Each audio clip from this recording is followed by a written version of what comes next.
Hi. If you are a commerce student और आप class 12 में इस साल आए हो तो ये वीडियो आप ही के लिए है। अभी हम लोग इस वीडियो में डिस्कस करेंगे कि हमें स्टार्टिंग से किन किन चीज़ों का ध्यान रखना चाहिए, कौन कौन से सब्जेक्ट्स को क्या प्रायोरिटी देनी चाहिए, कितने आवर्स पढ़ना चाहिए। एक बेसिकली इंस्ट्रक्शन वीडियो है आप लोगों के लिए, क्लास 12 फ्रेशर्स के लिए, फाइन, जो अभी भी क्लास 12 में आ चुके हैं। तो देखो, पहली बात अगर सब्जेक्ट्स की करें तो हमारे पास कितने सब्जेक्ट्स होते हैं? English, maths, accounts, eco, BST और आपके दूसरे सब्जेक्ट्स है ना, बाकी फिजिकल, आईपी वगैरह में अदर सब्जेक्ट्स में लेकर चल रहा हूँ। तो बात करते हैं कि इसमें से कौन कौन से सब्जेक्ट्स हैं जो ज़्यादा इंपॉर्टेंट रोल प्ले करेंगे, जिसको आपको पूरा साल पढ़ना चाहिए, और कौन कौन सब्जेक्ट्स ऐसे हैं जिसको आप थोड़ा बहुत टाइम पढ़कर भी काम चला सकते हो। फाइन। काफ़ी सारे बच्चों को क्लैरिटी नहीं होती कि पूरा साल किसके ट्यूशन्स लगाएं। वो स्टार्टिंग से रेस में लग जाते हैं सब बच्चों के साथ, जैसा कि वो सबको देख रहे हैं कि स्टार्टिंग से ही आप लोग सारे सब्जेक्ट के ट्यूशन्स लगा लो। वो चार चार ट्यूशन्स लगा के बैठ जाते हैं, पाँच पाँच ट्यूशन्स, ऑल दो उतनी नीड नहीं होती। फाइन।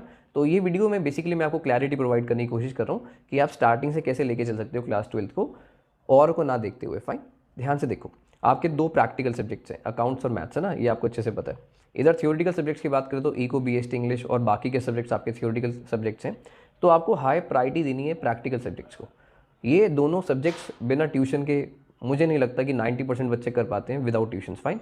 अगेन, ये वीडियो में हो सकता है कि आप मेरी बात से सेटिस्फाइड ना हो, तो ऐसा हो सकता है। फाइन। तो वही करना जैसे आपको ठीक लगता है, लेकिन जिन बच्चों को लगता है कि मैं अच्छा गाइड कर सकता हूँ, तो आप लोग समझ सकते हो इस चीज़ को। तो मैथ्स और अकाउंट्स की अगर मैं बात करूँ तो ये दोनों सब्जेक्ट्स आपसे खुद नहीं हो पाएंगे, तो उसमें आपको स्टार्टिंग से ही टाइम वेस्ट नहीं करना चाहिए सेल्फ स्टडी में। क्योंकि क्या होता है कि कभी कभी बच्चा लेट डिसाइड करता है कि मुझे ट्यूशन लगानी है मैथ्स की, अकाउंट्स की, और वो खुद एक दो महीने टाइम वेस्ट करता रहता है। तो फिर वो पूरा साल, ऐसा मैं देखता हूँ, अपने पास एक्सपीरियंस से बात कर रहा हूँ, तो काफ़ी टाइम वो बच्चा परेशान रहता है। जब तक रिवीजन नहीं शुरू होता तब तक वो इधर उधर भटकता रहता है, फिर वो बार बार ट्यूशन चेंज करता है, उसका फ़ायदा नहीं होगा। तो बेटर है कि आप लोग मैथ्स और अकाउंट्स की ट्यूशन स्टार्टिंग से ही लगा कर चलो। फाइन। अब मैं बात करता हूँ थियोरेटिकल सब्जेक्ट्स की। थियोरेटिकल सब्जेक्ट्स में ये दो सब्जेक्ट्स हैं जिनको आप प्रायोरिटी दे सकते हो, इको और बीएसटी। फाइन। अभी स्टार्टिंग से नहीं आपको चारों ट्यूशन्स लगाने की ज़रूरत है। इको और बीएसटी आप खुद एनालाइज करो, इसमें आप थोड़ा टाइम ले सकते हो। आप 3-4 दिन बुक्स ले आओ इको की और बीएसटी की। बीएसटी एनसीईआरटी सबसे बेस्ट है, और इको में आप संदीप गर्ग यूज़ कर सकते हो, या जो भी आपके टीचर आपको पढ़ाते हैं, आप वो थोड़ा बहुत उसको पढ़ो, थोड़ा सेल्फ स्टडी करो, आपको थोड़ा आइडिया हो जाएगा कि ये मैं खुद कर पा रहा हूँ या नहीं कर पा रहा हूँ। फाइन। अगर आपको लगता है कि बिल्कुल भी समझ में नहीं आएगा तो आप उसकी ट्यूशन ज्वाइन कर सकते हो। फाइन। लेकिन मैं कहूँगा 2-3 दिन लगाना है डिसाइड करने में कि आपको स्टार्टिंग से ही इन सब्जेक्ट्स की ट्यूशन चाहिए या नहीं चाहिए। फाइन। क्योंकि अगेन ये बच्चे पर डिपेंड करता है। कुछ बच्चे सिर्फ प्रैक्टिकल की ट्यूशन लगाते हैं, थ्योरी वो अपने आप कर लेते हैं, और कुछ बच्चे ऐसे भी हो सकते हैं जो प्रैक्टिकल भी अपने आप कर लेते हैं। Fine. Exception are always there. मैं एक जनरल बात करूँ आपसे। तो इको और बीएसटी ज़रूरी नहीं है कि आप स्टार्टिंग से ही लगा कर चलो, आप इन दोनों में से एक ट्यूशन भी लगा सकते हो। अगर आपको लगता है कि आप बीएसटी खुद करवा रहे हो तो आप इको की ट्यूशन ज्वाइन कर सकते हो। फाइन। तो जैसे भी आपको ठीक लगता है आप वैसे कर सकते हो। एक जनरल गाइडलाइंस के ऊपर वीडियो है आपके लिए, ताकि आप इजीली डिसाइड कर पाओ। फाइन। आप कुछ गलतियाँ ना करो। इसके बाद अगर मैं बात करूँ, अब एक पर्टिकुलर सब्जेक्ट्स की बात करते हैं, जैसे एक एक कर सबसे पहले मैथ्स की अगर बात करूँ, अगेन ये जनरल गाइडलाइंस है, अगर आपको पसंद आए तो आप अडॉप्ट कर सकते हो, अदरवाइज आपको जैसे ठीक लगे आप वैसे कर सकते हो। कोचिंग इसकी मैंडेटरी है, ऐसा मैं मान के चलता हूँ। फाइन। क्योंकि मैं देखता हूँ 90% 95% बच्चा विदाउट कोचिंग अच्छा नहीं कर सकता मैथ्स में स्कोर। फाइन। इसके बाद कम से कम आपको स्टार्टिंग से मैं बोलूँ तो हैबिट होनी चाहिए कि 2 आवर्स आपको आकर जो आपके टीचर पढ़ा रहे हैं वो आपको होमवर्क में इन्वेस्ट करना है। फाइन। अगर आपको लगता है कि किसी दिन 1.5 घंटे का होमवर्क है तो आप किसी और दिन का होमवर्क दोबारा से रिवाइज कर सकते हो। जो आपके क्वेश्चन ऑलरेडी हो गए हैं आप उनको रिवाइज कर सकते हो। फाइन। तो 2 घंटे आपको एटलीस्ट होमवर्क में इन्वेस्ट करना होता है। इसके बाद 30 मिनट्स एटलीस्ट आपको सेल्फ स्टडी करनी होती है। सेल्फ स्टडी में आप कोई और चैप्टर उठाकर पढ़ सकते हो, मतलब जब आपके कुछ चैप्टर्स हो जाएंगे, तो मैं तब की बात करूँ, तो सेल्फ स्टडी करना स्टार्ट कर देना 30 मिनट्स। आप अपने टीचर से मार्क करा सकते हो, सर हम खुद क्या क्या पढ़ सकते हैं इसमें। क्योंकि जब तक आप सेल्फ स्टडी नहीं करोगे ना, तब तक आप बहुत ज़्यादा स्कोरिंग नहीं हो सकते, मतलब तब तक आपका दिमाग नहीं खुलेगा, तब तक आप एक्सेल नहीं कर सकते उस सब्जेक्ट में, जब तक आप सेल्फ स्टडी नहीं करोगे। फाइन। तो self study is very very important, चाहे वो प्रैक्टिकल सब्जेक्ट्स को लेकर हो, चाहे वो थ्योरेटिकल सब्जेक्ट्स को लेकर हो। फाइन। थोड़ी सेल्फ स्टडी की हैबिट ज़रूर डालना अगर आपको ब्रिलियंट बनना है, तो अगर आपको एक्सेल करना है किसी भी सब्जेक्ट में। फाइन। इसके बाद अगर मैं बात करूँ, अकाउंट्स में भी बिल्कुल सेम पैटर्न है, कोचिंग ऑलमोस्ट मैंडेटरी मान के चलता हूँ, लेकिन अगर आपको लगता है आप कर सकते हो तो यू कैन डू सो। इसके बाद मिनिमम 2 आवर्स ऑफ होमवर्क और 30 मिनट सेल्फ स्टडी। सेम जो बातें मैंने आपको मैथ्स के लिए बताई, मैथ्स और अकाउंट्स लगभग एक ही तरह के सब्जेक्ट्स मान के चलो, इक्वल इंपॉर्टेंस है दोनों की। फाइन। तो आपको लगभग उतना ही टाइम स्टार्टिंग से ही अकाउंट्स में भी इन्वेस्ट करना चाहिए। फाइन। इसके बाद अगर मैं बात करूँ कोचिंग्स की, तो आप कोचिंग्स ऑनलाइन ले सकते हो या ऑफलाइन ले सकते हो। ऑफलाइन तब पढ़ना जब आपको लगता है कि आपको टीचर की किक चाहिए होती है कहीं ना कहीं, और कुछ बच्चों को ऑफलाइन ही अच्छा लगता है पढ़ना, तो आप ऑफलाइन कोचिंग ज्वाइन कर सकते हो। अगर आप बहुत सीरियस हो पढ़ाई को लेकर, अगर आपको किसी से मोटिवेशन की ज़रूरत नहीं है, आप खुद सिंसियरली होमवर्क रोज़ कर लेते हो, टीचर्स के लेक्चर्स लेकर, तो आपको ऑनलाइन कोचिंग भी ज्वाइन करोगे भी आप तो कोई दिक्कत नहीं होगी आपको, फाइन। तो आप ऑनलाइन कोचिंग भी ले सकते हो। इसके बाद बात करता हूँ इकोनॉमिक्स की।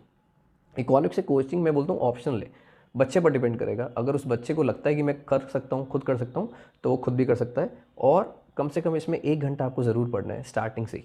मैं कोचिंग से हट के बोल रहा हूँ, अगर आप कोचिंग ले रहे हो तो भी घर आकर एटलीस्ट 1 घंटा ही को ज़रूर पढ़ो। कुछ बेंचमार्क्स बना लो कि हमें इतना लर्न करना है, आज इतना लर्न करना है, रोज़ 3-3 पेज लर्न करने हैं। जितना भी आपकी ट्यूशन में हो रहा है आप उतना साथ साथ लर्न कर सकते हो, ये आप पर डिपेंड करता है, फाइन। तो minimum 1 hour of self study is very important in economics as well. इसके बाद मैक्रो से स्टार्ट करना। अगेन आप के स्कूल में भी स्टार्टिंग में वो कौन सा सिलेबस दे रहे हैं उस पर डिपेंड करेगा। और जब आप इनिशियली स्टार्ट कर रहे हो, अभी जब आपके स्कूल्स भी नहीं खुले हैं, तो आप मैक्रो से स्टार्ट करना, थोड़ा सा इंटरेस्ट डेवलप होगा आपका मैक्रो से। उसके बाद इकोनॉमिक डेवलपमेंट पर आ सकते हो। इकोनॉमिक डेवलपमेंट थोड़ी सी बोरिंग है मैं कहूँगा, आप थोड़ा सा उसको सेल्फ स्टडी करोगे तो वो आप ऐसे ही लर्न कर पाओगे इकोनॉमिक डेवलपमेंट। उसके लिए बहुत ज़्यादा डिपेंडेंस नहीं चाहिए आपको कोचिंग्स पर, फाइन। वो थियोरेटिकल सब्जेक्ट है बेसिकली, इकोनॉमिक डेवलपमेंट वाली बुक की बात करूँ। अभी मैक्रो की बात करूँ, इसमें थोड़ा बहुत प्रैक्टिकल भी है, तो हो सकता है इसमें आपको कोचिंग की ज़रूरत पड़े, लेकिन खुद डिसाइड करना। एक बार एनालाइज करो कोर्स को, देखो कि आपको समझ में आ रहा है, नहीं समझ में आ रहा तो आप कोचिंग के लिए जा सकते हो, फाइन। इसमें भी सेम बात, ऑनलाइन तब करना जब आप पूरे पैशनेट हो, सीरियसली पढ़ते हो, तो ऑनलाइन कोचिंग करने का फ़ायदा रहेगा। इसके बाद बीएसटी की बात करें तो सेम, कोचिंग ऑप्शनल है, आप पर डिपेंड करेगा। अगर आप अच्छे से पढ़ते हो, अगर आप खुद सेल्फ रीड कर सकते हो, आपको इतना कॉन्फिडेंस है, आपको पहले से हैबिट है पढ़ने की, तो आपको कोचिंग की ज़रूरत नहीं है। अदरवाइज़ आप ज्वाइन कर सकते हो। मिनिमम 1 आवर, सेम ईको और बीएसटी को सेम लेकर चलना। 1 घंटा इसको रोज़ पढ़ो और इसको पार्ट 1 से स्टार्ट करना। वैसे मैक्सिमम स्कूल्स में स्टार्टिंग में भी पार्ट 1 के 4 चैप्टर्स आएंगे आपको फर्स्ट टर्म में, तो बेसिकली पार्ट 1 से स्टार्ट करना, इसमें आपको इंटरेस्ट डेवलप होना शुरू हो जाएगा, फाइन। स्टार्टिंग के 3 चैप्टर्स मैनेजमेंट के ऊपर हैं, इसके बाद फंक्शंस ऑफ मैनेजमेंट है, तो इंटरेस्टिंग है बिजनेस स्टडीज़। ईको भी बहुत इंटरेस्टिंग है, मैक्रो वाला पार्ट। इसके बाद बात कर दूँ मैं अपने सब्जेक्ट की, दैट इज़ अकाउंट्स।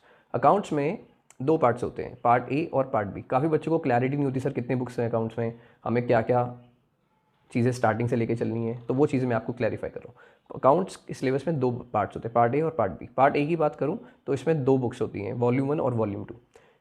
और पार्ट बी की बात करूँ तो उसमें एक ही बुक होती है, that is analysis of financial statements. Basically part A के वॉल्यूम 1 में आपको पार्टनरशिप के अकाउंट्स बनाना सिखाएंगे। क्लास 11th में आपने सोल प्रोवाइडर के अकाउंट्स बनाए, तो क्लास 12th में आपको पार्टनरशिप के अकाउंट्स बनाने और कंपनीज़ के बनाने। तो volume 2 is all about companies, और पार्ट बी भी analysis of financial statements companies को लेकर है, फाइन। तो बेसिकली क्लास 12th में आपको पार्टनरशिप और कंपनीज के अकाउंट्स मेंटेन करना सिखाएंगे। इसके बाद बात करें बुक्स कौन कौन सी लेनी चाहिए आपको, तो पार्ट ए में कितनी वॉल्यूम्स है, 2, वॉल्यूम 1 और वॉल्यूम 2। तो वॉल्यूम 1 और वॉल्यूम 2 आपको टीएस ग्रेवाल परचेज करनी चाहिए। लेकिन अगर आपका ट्यूटर जो बोल रहा है, अगर आपने कोचिंग कहीं पर लगा रखी है तो आप उसी के अकॉर्डिंग चलो। अगर आप वैसे प्रैक्टिस करना चाहते हो तो टीएस ग्रेवाल उसके लिए बेस्ट बुक है। पार्ट ए की बात करूँ, part B DK Goyal best है। ये मैं अपने एक्सपीरियंस से बोल रहा हूँ, अगेन वेरी करेगा यार कि आप कहाँ पर पढ़ रहे हो, आपके स्कूल में क्या हो रहा है, तो आप उसके अकॉर्डिंग चल सकते हो, फाइन। ये मेरा पर्सनल सजेशन है कि पार्ट ए टीएस ग्रेवाल का ज़्यादा बेस्ट रहता है और पार्ट बी टीके गोयल का ज़्यादा बेस्ट रहता है, फाइन। तो मिलते हैं नेक्स्ट वीडियो में जल्दी आप लोगों के लिए कुछ और इन्फॉर्मेशन लेकर।